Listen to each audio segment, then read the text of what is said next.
Have you ever danced to no music? That is how I'm feeling today.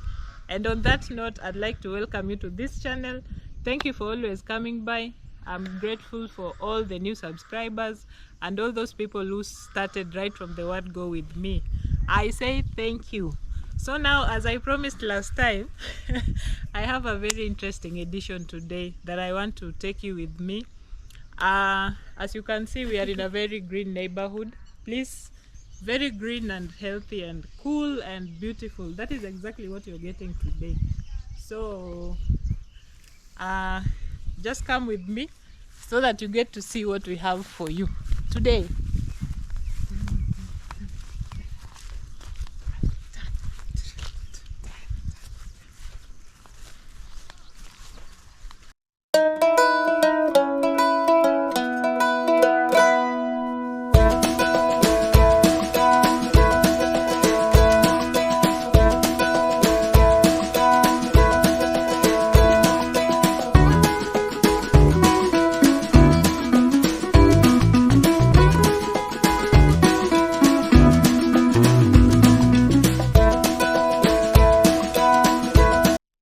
So we are here, and in a short while I'll introduce you to this beautiful home of a lady that I've known for quite some time, and I think I'm going to showcase this story because it is a very inspirational story. So come with me.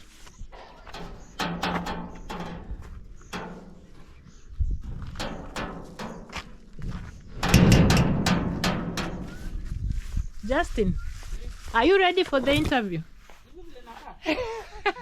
You want to dress up for the interview? It is just something casual, like the way we've been chatting. So we just changed location to under the avocado. But you can dress up. You can dress up if you feel the channel is that important. Or rather your story. I know your story is important, yes. But the channel does not care. This is a humble channel that does not really care on how you look. We only care about your story.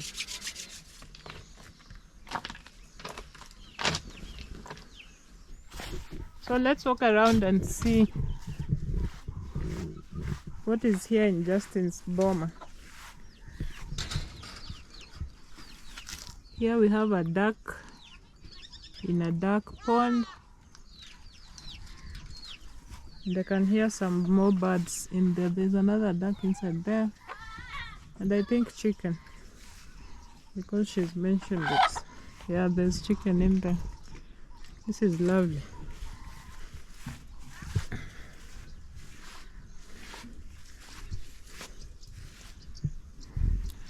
Let's get inside and see what's here.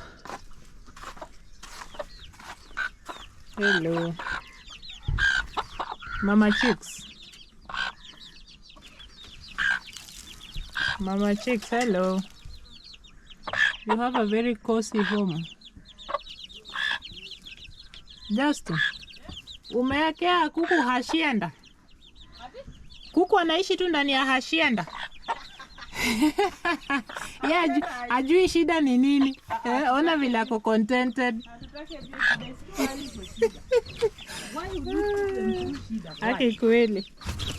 Hiyo idea that's inaitwa nini hizi? 6 na wote wamesurvive. Oh, ni a good mother. Muda mwingine pia analalia duck hapo chini. Duck ulalia for how long? Same kuku. 21 days. Hata wanashare, sasa wanashare mayai. Wamelay the same place. Yeah. Mmoja analalia. The eggs look alike. They look alike, but the duck is bigger. Conspicuously bigger.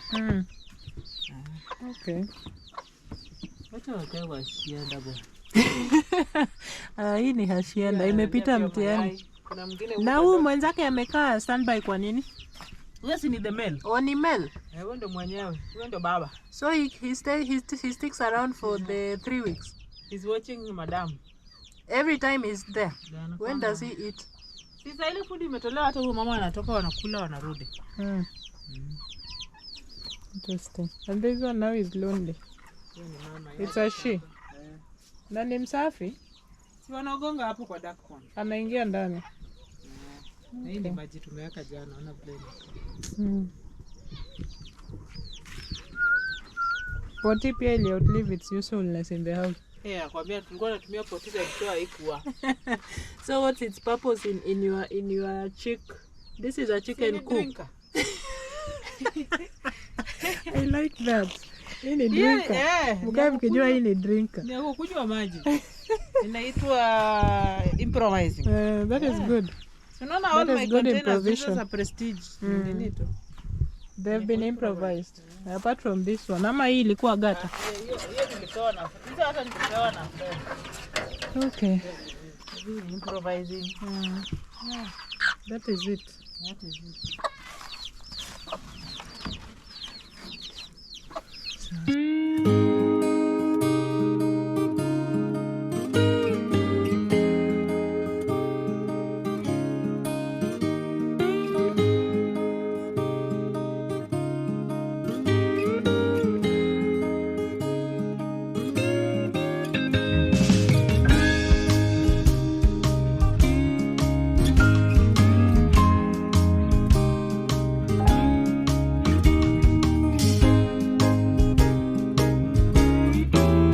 Na hizi ni wine umekunywa zote?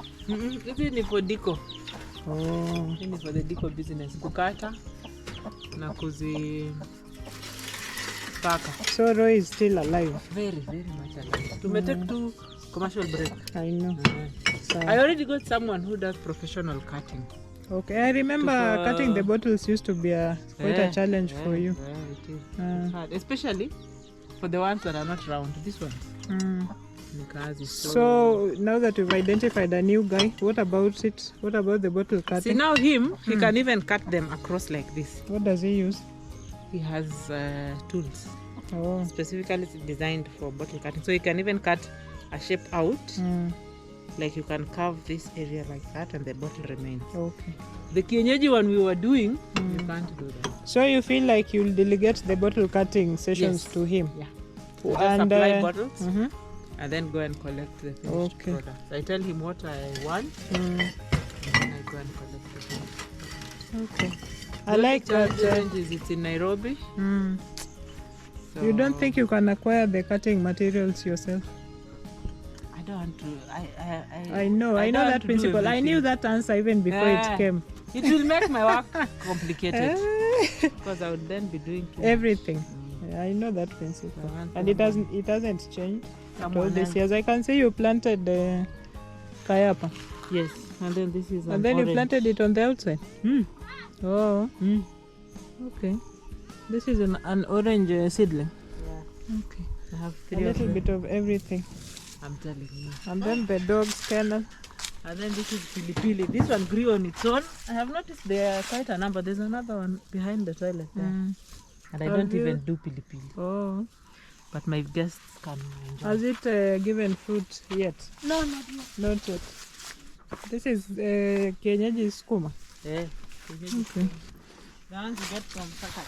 And onions. So of course when you construct them with onions like this, they prevent insects from invading the skuma. And this is a whistling pine. Have you heard it whistle yet? Yeah, when the wind blows. It does. Oh, in a soothing way. Yeah, but it's not the best. Usually, when the wind is strong, it bows. So sometimes it breaks. Oh. So eventually, I will remove them. Maybe when I'm ready to build, I will use it for timber. And then plant again. But so now you gravelia. Don't you think you need to start planting before you plan to cut them? The trees? Hey, after you're used to having them around like this, do you think you'll survive without But you see now, fortunately for me, I have interspersed the pine with gravelia. So I will not this feel is a pine. lot of... Yes, this is gravelia. I will not feel a lot of emptiness. There will still be trees around. Plus I won't cut all of them at once. Okay. It will be one by one. So. But and then it also these leaves, if you plant it next to a house like the other one, they fall on the roof. And then it causes rusting. So they are not the best for a compound where there is a house. Is that a feature that is specific to the whistling pine? Yes. And not the gravelia? Yeah. And you know that the gravelia leaves do not rot so fast? Yes. That's why this one spoil your mabati and those ones don't. Okay. That is something I didn't know. I have seen it practically. My neighbor It looks like a very harmless tree. Oh, this one breaks when wind comes. In fact, on most of the Mabati there, you can even feel it touching the roof. Then you had mentioned something about your bananas. There are different varieties. But I don't know from which this one, or you don't know which is which? I just know I have one that is sweet banana. I have 2 matokes. Then I have one, we call it Udigo. In Luo. In Luo. And then I have Opongto. I like how attached you seem to your plants and your everything. So I just cannot tell which is which for now.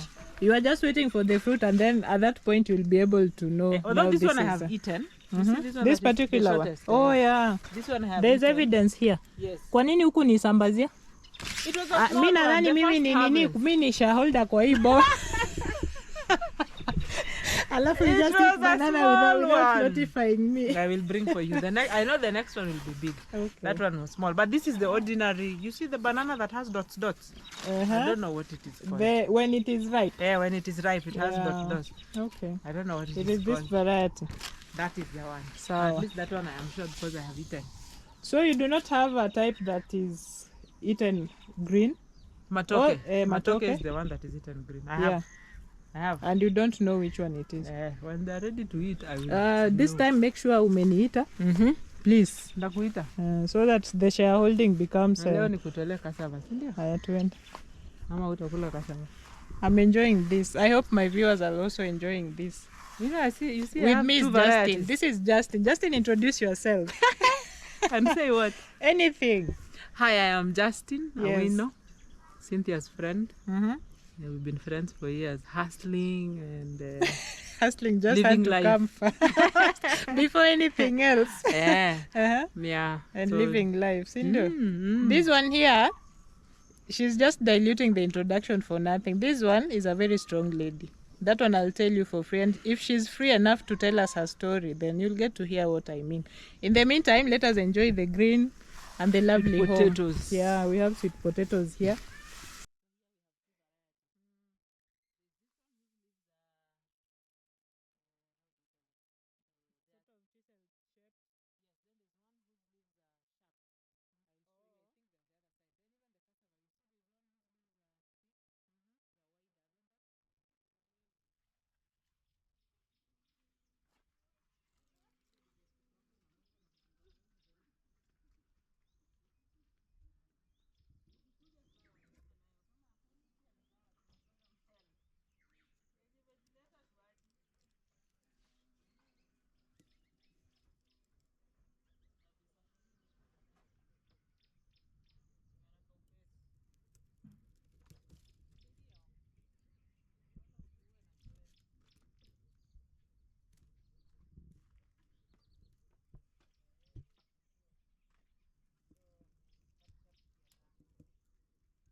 Sorry.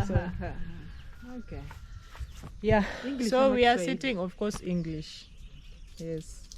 We are sitting under this guava tree with Justin, and Justin is the owner of this home.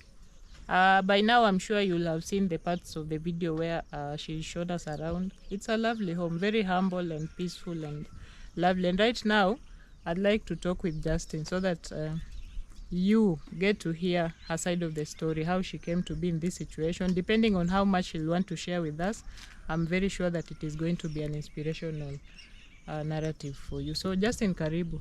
Asante karibu to our channel. Of course, you are my friend. It's not like I don't know your story. Yeah. I do, because I've been part of the journey on off. And aside from that, I also hope that I've been a helpful friend to you. An inspiration. So this is not about me, this is about Justin, and you've just witnessed what we've seen in her home. It is lovely. We'll still walk around because there's a bit of what we've not seen. Yeah, I know it is part of the journey and it is part of the story. So let her tell us herself. Let us hear from the horse's mouth what it is about this home. Justin, what's special about this home for you? I think the most special part is that it is mine. That mine. It is yours. Yeah, mine that I hustled for. There's a big difference in owning a home and in just owning your own space, where you are the boss. Today I wake up and I decide I'm not opening that gate today. And I am not opening it. And I don't have to give an explanation. So for me that is quite peaceful. Plus it's away, it's tucked in the middle of nowhere with beautiful views and some serene environment. That for me that makes it special for every you. day. Yeah. Okay. So even on days when I wake up and I'm a bit off, the views just uplifts your spirit completely. Okay. It does the magic. I love nature. I do hikes a lot on those hills. Okay. It's very therapeutic. I've learned that a lot of my decluttering and relaxation comes from being around nature. Okay. Yeah, so most times on weekends, unless I'm working, usually I'm just here with my kids. Yeah, it's a wonderful home. Where else will someone want to be if not here? Although it's in the bundus, network is a problem, transportation is a problem. When it rains, you're not sure you'll get to town. It's crazy. Yeah, but it's you love it. my kind of crazy. Yeah, I like it. I don't know if I get you, but I get yeah. I get where you're coming from. This place gives me a lot of peace, and I think when I came here, I was at rock bottom. How long ago was that? I moved here in 2019. Although this place I bought it in 2010. I bought it just after campus. I was very lucky to get a job before I even graduated. So at that time I was still under my parents' care, though earning a salary. So I was able to save up quite a bit, and that's how I got this place. Okay. In 2010. That was in 2010. Yeah, that time I was not even married. And you moved in 2019. 19 years later. Okay. So now that you speak about your marriage, what is the relationship between you acquiring this land and getting married and now being here in 2019? You have to wait for the... Yeah, you know... We are on a flight path. On a flight path. You get a lot of that. Ni KQ ama sani gani. That adds more life to the area. And then we have the train also passing by. Oh yeah, sure. There's a railway track also nearby. Okay. So when I got this place in 2010, I was not married, but I was dating my then husband. So we got married in 2010, towards the end of 2010. And when I bought this place, he also bought a place around here. We were dating, so of course he knew about it, and he was also interested, so he also got his own place. But at that time we were not married. So in 2010, I got this place early 2010, then we got married in December of 2010. And of course, we were together for like 7 years. The marriage was very good at the beginning, but along the way things went south. We were blessed with 2 children. Yes. We had a few issues here and there, and I walked out. I'm the one who walked out. I was unhappy. There was a bit of violence, and I cannot say I blame him 100%. Marriage is 2 people. Everyone has their contribution to it, working or not working. Yes. But for me, when I realized things were going south, I tried to salvage it. Then I got to a point and I realized I was salvaging it on my own. Okay. Yeah. The other party wasn't interested in salvaging it per se. So it was exhausting. And at some point I felt like I was losing my mind.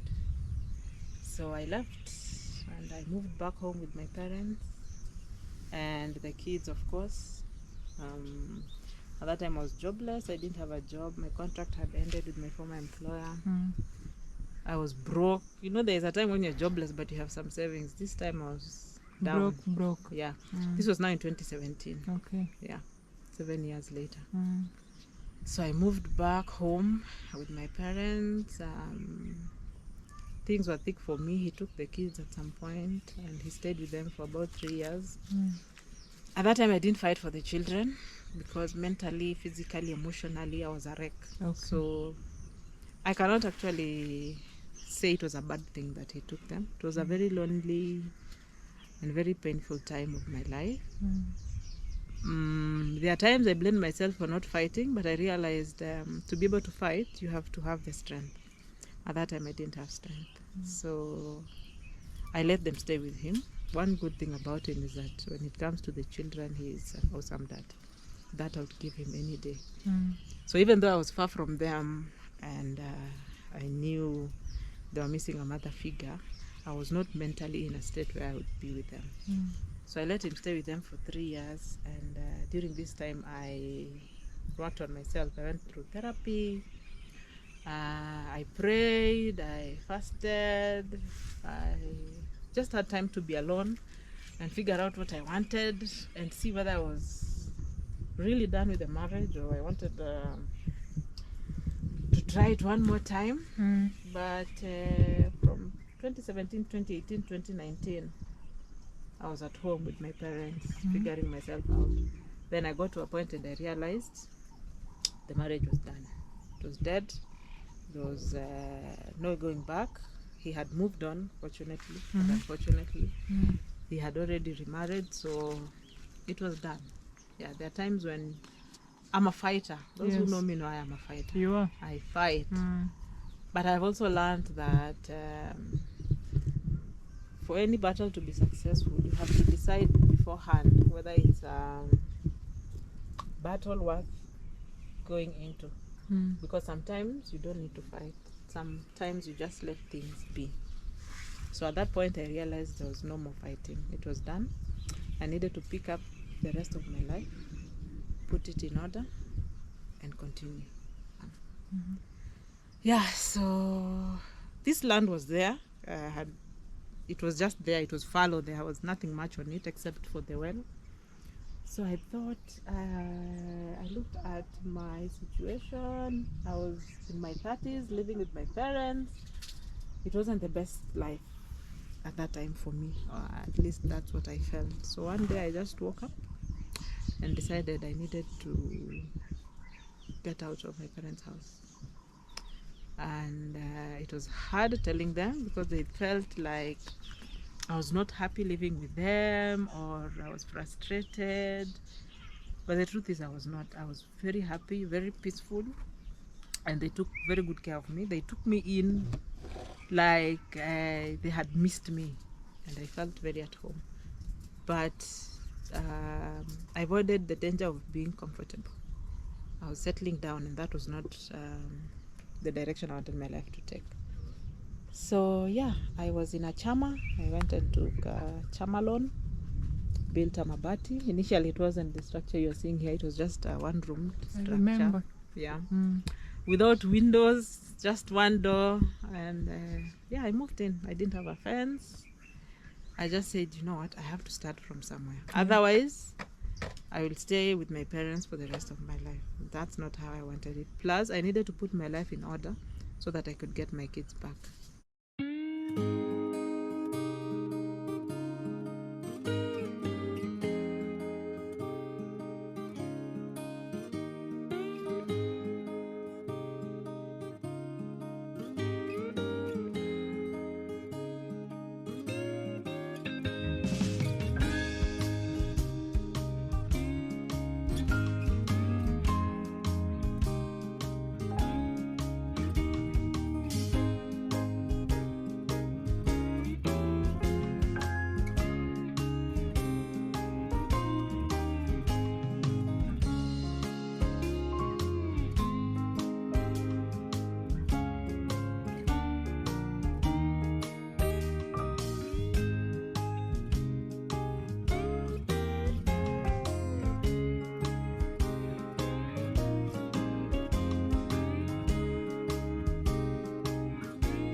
because part of healing was so that I am able to continue being a mom.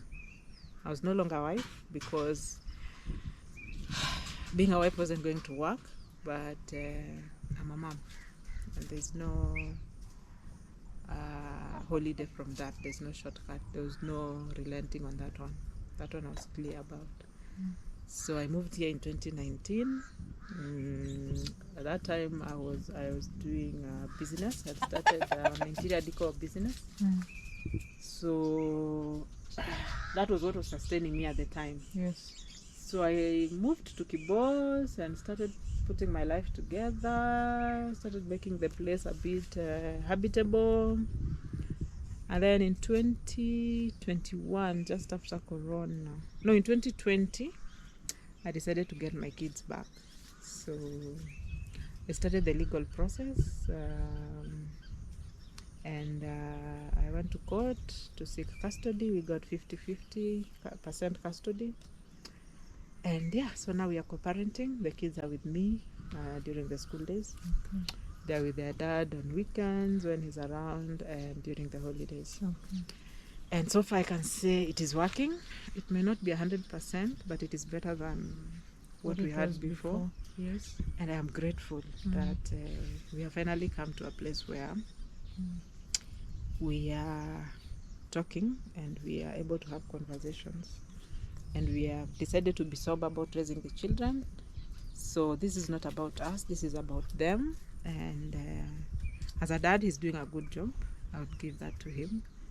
And I'm also doing my best as a mom.